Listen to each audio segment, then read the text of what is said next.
Student, next topic in our chapter is the properties of magnetic field lines. Student, जैसा कि हमने last video में देखा था कि जो मैग्नेटिक फील्ड लाइंस होती हैं इसका यूज़ करके हम मैग्नेटिक फील्ड को रिप्रेजेंट करते हैं और मैग्नेटिक फील्ड लाइंस स्टूडेंट्स हमें मैग्नेटिक फील्ड की डायरेक्शन को बताती है। मेनली क्या बताती है? मैग्नेटिक फील्ड की डायरेक्शन को बताती है। तो स्टूडेंट यहाँ पे हमें क्या है, कुछ प्रॉपर्टीज़ है मैग्नेटिक फील्ड लाइंस की, उसको हम क्या कर सकते हैं, समझ सकते हैं। जैसे कि जो first property of the magnetic field lines है, magnetic field lines are close continuous curve. तो स्टूडेंट यहाँ पे magnetic field lines close continuous curve का मतलब है कि ये कहीं पर ब्रेक नहीं होती है, यानी इस जो मैग्नेटिक फील्ड लाइंस जो होती है इसका ना तो कोई स्टार्टिंग पॉइंट होता है स्टूडेंट और ना ही कोई एंडिंग पॉइंट या फिर टर्मिनेटिंग पॉइंट होता है। ये एक क्लोज कंटिन्यूस क्या होती है, इस तरीके से कर्व होती है। इस तरीके से स्टूडेंट ये इस तरीके से यहाँ से ऐसे हम कह सकते हैं। तो यहाँ पर स्टूडेंट हम कह सकते हैं जो हमारे पास मैग्नेटिक फील्ड लाइंस है वो क्या है, क्लोज कंटिन्यूस कर्व, यानी कहीं पर ब्रेक नहीं होगी, ना ही इसका स्टार्टिंग पॉइंट ना ही इसका एंडिंग पॉइंट। और इसको और फर्दर भी समझ सकते हैं, these field lines are directed from north pole to south pole outside the magnet, यानी जो हमारे पास मैग्नेट है, मैग्नेट में आउटसाइड द मैग्नेट क्या है, जो मैग्नेटिक फील्ड लाइंस होती है नॉर्थ से कहाँ पे चलती है, साउथ की तरफ चलती है। जो कि हमने लास्ट वीडियो में भी कुछ इसी तरीके से डायरेक्शन को रिप्रेजेंट किया था कि नॉर्थ से साउथ डायरेक्शन क्या होगी, आउटसाइड द मैग्नेट होगी, and from south pole to north pole inside the magnet. और इनसाइड द मैग्नेट हमारे पास क्या होती है, ये जो मैग्नेटिक फील्ड लाइंस होती है वो साउथ से नॉर्थ की तरफ हमें इनसाइड द मैग्नेट मिलती है। और स्टूडेंट इसका कोई भी एंडिंग और स्टार्टिंग पॉइंट हम नहीं कह सकते हैं। And the field lines appear as the parallel line inside the bar magnet. और स्टूडेंट यहाँ पे जितनी भी ये बार मैग्नेट होती है, इनसाइड ये जो मैग्नेट होती है, जितनी भी यहाँ पर मैग्नेटिक फील्ड लाइंस होती है सभी की सभी इनसाइड द मैग्नेट क्या हो जाती है, पैरेलल हमें मिलती है। लेकिन बाहर की तरफ ये पैरेलल्स नहीं होती है। जैसे कि यहाँ पर ये बहुत ज़्यादा डेंस है, यहाँ पर इनकी डेंसिटी कम हो गई, लेकिन यहाँ पर इनकी डेंसिटी क्या होती है, कांस्टेंट रहती है, यानी पैरेलल फील्ड लाइंस होती हैं। तो स्टूडेंट ये थी हमारे पास फर्स्ट प्रॉपर्टी। इसी तरीके next property of the magnetic field line student is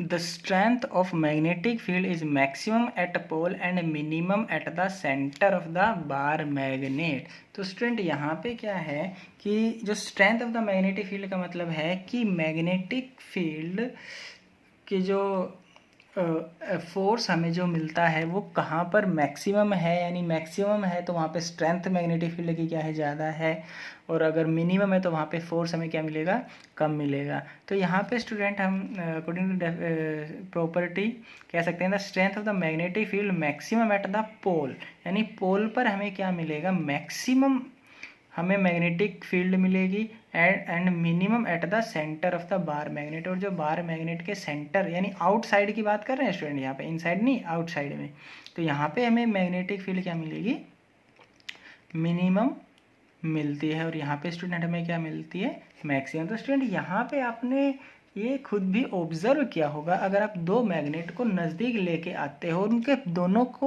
दोनों मैग्नेट के पोल को जितना हम नज़दीक लेके आते हैं, पोल के जितना हम क्या करेंगे, नज़दीक दूसरी मैग्नेट को लेके आएंगे, तो वहाँ पर जो फोर्स ऑफ अट्रैक्शन या फिर जो रिपल्सन होगा स्टूडेंट वो हमें उतना ही ज़्यादा मिलता है। और स्टूडेंट अगर इस बार मैग्नेट को अगर हम इस मैग्नेट के सेंटर की तरफ यानी यहाँ पर इस सेंटर लाइन के पास रखते हैं तो हमें जो मैग्नेटिक फील्ड की जो स्ट्रेंथ होती है वो बहुत ही कम मिलती है, और आप ऑब्जर्व करोगे कि वहाँ पर जो फोर्स आपको एक्सपीरियंस होगा वो बहुत ही कम होगा।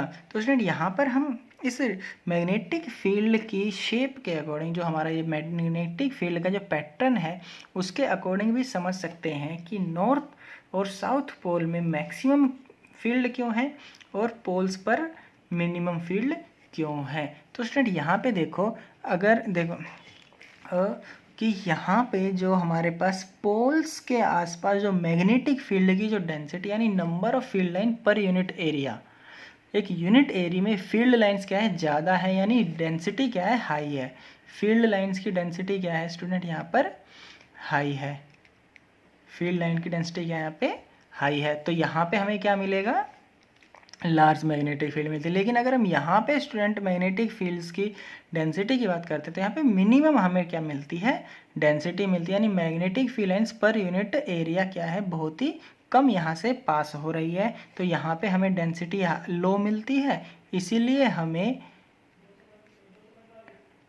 स्टूडेंट यहाँ पे जो फोर्स या फिर मैग्नेटिक फील्ड की स्ट्रेंथ भी क्या होती है, कम ही मिलेगी। तो यहाँ पे स्टूडेंट कह सकते हैं the most crowded near the pole while their density, जो हमारे पास क्या है, the field lines are thus most crowded near the poles, क्योंकि देखो यहाँ पर जो पोल्स के पास डेंसिटी ज़्यादा है, क्राउड यहाँ पे फील्ड लाइन्स का ज़्यादा है, तो हमें स्ट्रेंथ ज़्यादा मिलेगी।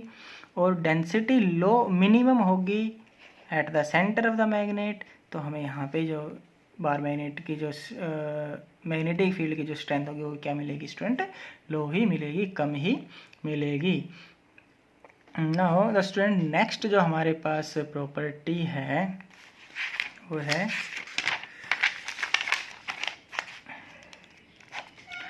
To magnetic field lines do not intersect each other. तो स्टूडेंट यहाँ पर जो है प्रॉपर्टी है बहुत ही इम्पोर्टेंट प्रॉपर्टी है, इस पर बेस्ड क्वेश्चन भी पूछ लिया जाता है कि ऐसा क्यों होता है। तो स्टूडेंट यहाँ पर हम सबसे पहले समझते हैं कि दो मैग्नेटिक फील्ड लाइंस आपस में इंटरसेक्ट क्यों नहीं करती हैं। तो स्टूडेंट जैसा कि डेफिनेशन के अकॉर्डिंग अगर हम मैग्नेटिक फील्ड लाइंस की बात करें तो मैग्नेटिक फील्ड लाइंस पर अगर हम कहीं पर टेंजेंट ड्रॉ करते हैं तो वो टेंजेंट हमें मैग्नेटिक फील्ड की डायरेक्शन के बारे में बताता है उसी पॉइंट पर। तो ये हमने डेफिनेशन पढ़ी थी।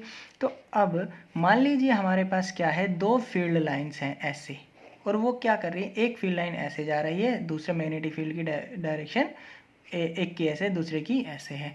और ये वाला पॉइंट क्या है स्टूडेंट, ये इंटरसेक्शन वाला क्या है पॉइंट है, जहाँ पर ये क्या कर रहे हैं, क्रॉस कर रहे हैं। तो स्टूडेंट अगर हम डेफिनेशन के अकॉर्डिंग इस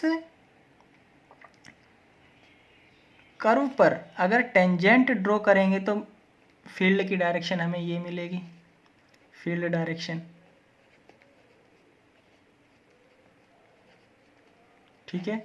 और अगर इसी पॉइंट पर इस कर्व के अकॉर्डिंग अगर हम डायरेक्शन बनाएंगे या फिर टेंजेंट ड्रॉ करेंगे तो वो डायरेक्शन हमें ये मिलेगी। तो स्टूडेंट एक ही पॉइंट पर हमें क्या मिल रही है, दो डायरेक्शन मिल रही है। एक ही पॉइंट पे क्या हो रहा है, दो डायरेक्शन हमें मिलेगी अगर कोई दो फील्ड लाइन इस तरीके से क्या करें, कट करें। तो स्टूडेंट यहाँ एक ही पॉइंट पर दो फील्ड लाइन पॉसिबल ही नहीं है। अगर ऐसा पॉसिबल नहीं है तो हम कह सकते हैं कि दो फील्ड लाइंस कभी भी ऐसे कट नहीं करेगी, इंटरसेक्ट नहीं करेंगी। और इसको स्टूडेंट हम ऐसे भी समझ सकते हैं कि मान लीजिए यहाँ पर मान लीजिए दो फील्ड लाइंस क्या कर रही हैं, कट कर रही हैं, क्रॉस कर रही हैं। तो यहाँ पर अगर हम एक मैग्नेटिक कंपास को रखते हैं, इस पॉइंट पर एक मैग्नेटिक कंपास को रखते हैं, तो जो मैग्नेटिक कंपास का जो नॉर्थ पोल है वो फील्ड डायरेक्शन के अकॉर्डिंग क्या हो जाना चाहिए, अलाइन हो जाना चाहिए। तो स्टूडेंट अगर हम इसी पॉइंट पर जो कि पॉइंट ऑफ इंटरसेक्शन है यहाँ पर मैग्नेटिक कंपास को रखेंगे तो वो मैग्नेटिक कंपास इस फील्ड लाइन के अकॉर्डिंग अपने आप को अलाइन करे या फिर इस फील्ड लाइन के अकॉर्डिंग अपने आप को अलाइन करें। यानी एक ही पॉइंट पर दो डायरेक्शन तो हमारा मैग्नेटिक नीडल है वो शो कर ही नहीं सकता। इसका मतलब ये वाली कंडीशन यहाँ पर पॉसिबल हो ही नहीं सकती। हमारा जो मैग्नेटिक कंपास है एक पर्टिकुलर टाइम पर एक ही तो पोजीशन क्या कर सकता है, इंडिकेट कर सकता है, एक ही डायरेक्शन क्या कर सकता है, वो इंडिकेट कर सकता है। इसका मतलब कि दो फील्ड लाइंस कभी ऐसे क्रॉस नहीं कर सकती। जैसा कि स्टेटमेंट के अकॉर्डिंग हम समझ सकते हैं, this is because the compass needle placed at any point of the field would point in the direction of the field at that point। हमें पता है जो कंपास की जो नीडल होती है क्या करती है, अपने आप को फील्ड की डायरेक्शन में क्या करती है, अपने आप को अलाइन करती है। If two lines intersected, it would mean that the needle points in two directions simultaneously at the point। यानी अगर ऐसा हुआ तो जो हमारा जो निडल होगी स्टूडेंट वो क्या करेगी, एक ही टाइम पे दो डायरेक्शन शो करेगी, विच इज़ इम्पॉसिबल सिचुएशन, जो कि हमारी क्या है, सिचुएशन इम्पॉसिबल होती है। तो स्टूडेंट इसलिए हम कह सकते हैं कि कभी भी दो फील्ड लाइन्स आपस में इंटरसेक्ट नहीं करेंगी। स्टूडेंट्स नेक्स्ट जो हमारे पास प्रॉपर्टी है वो है the field magnetic field lines contract longitudinally when opposite poles come closer. तो स्टूडेंट यहाँ पर कॉन्ट्रैक्ट लॉन्गिट्यूडनल का मतलब होता है कि मान लीजिए हमें पता है कोई भी पोल, मान लीजिए नॉर्थ पोल और ये साउथ पोल, इसके कारण मैग्नेटिक फील्ड लाइन इस तरीके से हमें मिलती है, इसके कारण मैग्नेटिक फील्ड लाइन स्टूडेंट इस तरीके से हमें मिलती है। मान लीजिए यहाँ पे ये नॉर्थ और यहाँ पर साउथ, इस तरीके से हमें क्या है, मैग्नेटिक फील्ड लाइन स्टूडेंट क्या है, हमें मिलती है, जैसा कि अभी तक हम पढ़ चुके हैं। तो स्टूडेंट मान लीजिए हमने क्या किया, इन दो जो बार मैग्नेट है, जो इनको हमने क्या किया, नज़दीक लेके आए। तो जब हम इन बार मैग्नेट को नज़दीक लेके आएंगे, पास लेके आएंगे, क्लोज कॉन्टैक्ट में लेके आएंगे, तो स्टूडेंट यहाँ पे क्या होगा, ये according to the definition the magnetic field lines contract longitudinally. तो कॉन्ट्रैक्ट लॉन्गिट्यूडिनल का मतलब होता है स्टूडेंट, यहाँ से जो मैग्नेटिक फील्ड लाइन्स ऐसे जा रही थी, जो कि इस तरीके से साउथ में जा रही थी, वो ऐसे जाने की वजह स्टूडेंट क्या होगा, वो फील्ड लाइन्स इस साउथ में डायरेक्ट एंटर कर जाएगी और वो इस तरीके से हमें ऐसे मिलेंगी। ये जो नॉर्थ से साउथ में ऐसे हमें मिलेगी। कहने का मतलब क्या है, ये दोनों मैग्नेटिक फील्ड लाइन्स, ये और ये आपस में क्या हो गई, मिक्स हो गई, कंबाइन हो गई, लॉन्गिट्यूडनली क्या हो गई, कॉन्ट्रैक्ट हो गई। इस तरीके से हमें क्या मिलेगी, मैग्नेटिक फील्ड लाइन्स मिलती है। और स्टूडेंट इसको हम बोलते हैं कॉन्ट्रैक्ट लॉन्गिट्यूडिनली। तो स्टूडेंट जब भी हम दो अपोजिट पोल को लेके आते हैं तो इस तरीके से हमें क्या मिलता है, मैग्नेटिक फील्ड लाइन्स मिलती हैं। और student next property of the magnetic field line is the when magnetic field lines exert pressure when same poles come closer। जैसे कि स्टूडेंट हमने अपोजिट पोल को नज़दीक लेके आ रहे थे तो वहाँ पे लॉन्गिट्यूडनली क्या हो रहा था, कॉन्टैक्ट हो रहा था, लेकिन जब हम सेम पोल को नज़दीक लेके आते तो वहाँ पे क्या होता है, लेटरल प्रेशर क्या करता है, एक्सर्ट करता है। तो स्टूडेंट इसको भी हम एक डायग्राम के अकॉर्डिंग समझ सकते हैं। जैसे कि स्टूडेंट मान लीजिए कोई हमारे पास बार मैग्नेट है, बार मैग्नेट के कारण जो मैग्नेटिक फील्ड लाइंस होती हैं स्टूडेंट, वो इस तरीके से क्या होती है, हमें मिलती है इस तरीके से।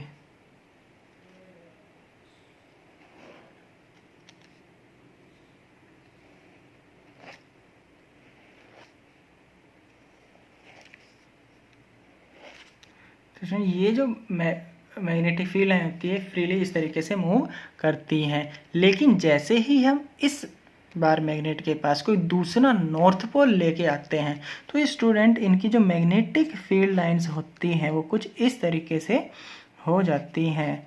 मान लीजिए नॉर्थ है और ये साउथ है, तो जो मैग्नेटिक फील्ड लाइंस इस तरीके से दूर तक क्या हो रही थी, एक्सपेंडेड थी, तो ये मैग्नेटिक फील्ड लाइंस बहुत जल्दी क्या हो जाएंगी, इस तरीके से मूव करना स्टार्ट कर देंगी, क्योंकि इसकी मैग्नेटिक फील्ड लाइंस क्या करेंगी, एक दूसरे को अपोज करेंगी, इस तरीके से एक दूसरे पर लेटरली क्या करेंगी, प्रेशर एक्सर्ट करेंगी, और ये मैग्नेटिक फील्ड लाइंस एक दूसरे को कट तो करती ही नहीं है, हमें पता है, जैसे कि हमने पिछली जो प्रॉपर्टीज़ पढ़ी है इस तरीके से।